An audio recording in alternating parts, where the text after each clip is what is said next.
Depuis Rerum Novarum, l'Église offre aux hommes de bonne volonté le trésor de son enseignement social. Le magistère en a posé les principes et tiré les conséquences face aux mutations de la société.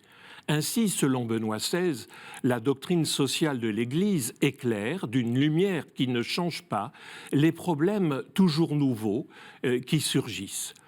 Pour cela, le magistère fait appel aux diverses disciplines du savoir. L'Académie catholique de France souhaite apporter sa contribution à cette recherche des mutations prévisibles de nos sociétés. Dans ce but, elle a créé un groupe de travail pluridisciplinaire et organise, en lien avec d'autres institutions, un colloque présidé par le cardinal Turkson, débouchant sur des publications et des propositions.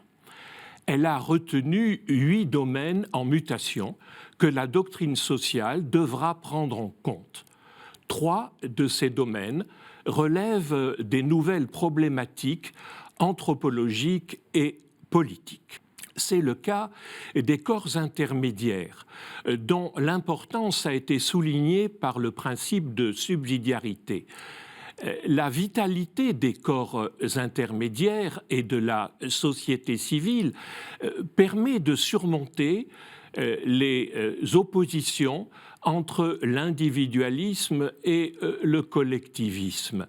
La réaffirmation de la liberté personnelle, la valorisation de l'autonomie, les problèmes de confiance et de participation renouvellent la question, alors que l'État-providence affaiblit les corps intermédiaires et que certains, comme les syndicats, sont en déclin et que d'autres connaissent des mutations radicales, à commencer par la famille, cellule de base de toute société.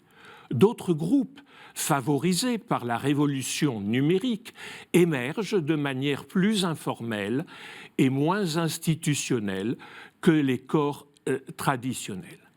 Autre domaine en mutation, la question théologico-politique. Jean-Paul II a développé dans Centesimus Annus, à la suite de Gaudium et Spes et de Vatican II, une analyse de la démocratie reposant sur le vote majoritaire, mais qui ne peut fonctionner sans valeur ni remettre en cause les droits fondamentaux. Comment faire fonctionner une démocratie qui reconnaisse la dignité de la personne humaine et prenne en compte le bien commun? Comment lutter contre le totalitarisme sans faire référence à une vérité transcendante, celle-ci donnant une assise solide aux droits de la personne? Comment, dans nos sociétés, faire accepter une vérité qui soit régulatrice de l'action politique? On retrouve ici la question du relativisme mise en lumière par Benoît XVI. Face aux mutations des démocraties, l'Église a un rôle à jouer en développant sa vision théologico-politique. Enfin, liée à ce sujet, la question des droits de l'homme. L'Église reconnaît et défend les droits fondamentaux de la personne, découlant de la nature humaine et de la création de l'homme à l'image de Dieu. Elle associe ces droits à autant de devoirs. Or, la société développe une autre vision, celle de droits subjectifs, révisables, comme le droit à l'avortement ou à l'euthanasie, en opposition frontale avec la conception de l'Église. Une seconde série de thèmes concerne les problématiques socio-économiques.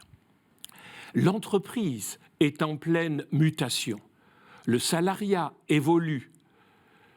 L'ubérisation de la vie économique bouleverse les relations de travail. Certains annoncent la fin du salariat. De nouvelles formes d'entreprise plus participatives émergent, tandis que la mondialisation change la donne économique. Comment mieux articuler les thèse défendue par l'Église et ses mutations radicales. Au-delà de l'entreprise, la conception du travail, clé de la question sociale, évolue. Comment prendre en compte le travail invisible, celui des familles ou du bénévolat? Quelle place pour le don dans des entreprises qui doivent être rentables pour survivre? Autre thème, les questions financières. La financiarisation de l'économie, la vision court-termiste qu'elle impose, l'intégration difficile de l'éthique dans la finance, le surendettement des États comme des ménages posent des problèmes nouveaux que le magistère n'a que partiellement intégrés dans les encycliques sociales. La question migratoire est bouleversée par les guerres, parfois civiles, dans certains pays et par les drames économiques ou climatiques. Les cris d'alarme du pape François, rappelant l'importance de l'accueil de l'étranger, mais aussi la nécessité d'une intégration et le rôle de la prudence de la part du politique, débouchent sur des questions pratiques, souvent différentes de celles posées par les migrations précédentes. Enfin, la question écologique, évoquée par Jean-Paul II et Benoît XVI, mise en lumière par François, qui a consacré l'encyclique Laudato Si', est loin d'être résolue. Les débats scientifiques sur le réchauffement, comme les moyens techniques et économiques de résoudre les problèmes environnementaux, montrent que les questions pratiques sont encore ouvertes, alors que le magistère a développé une théologie de la création et place désormais l'écologie humaine au centre de sa doctrine sociale. Dans tous ces domaines, l'Académie catholique veut apporter son expertise scientifique, pluridisciplinaire, contribuant ainsi à la place qui est la sienne, à la prise en compte par la doctrine sociale des mutations prévisibles de la société.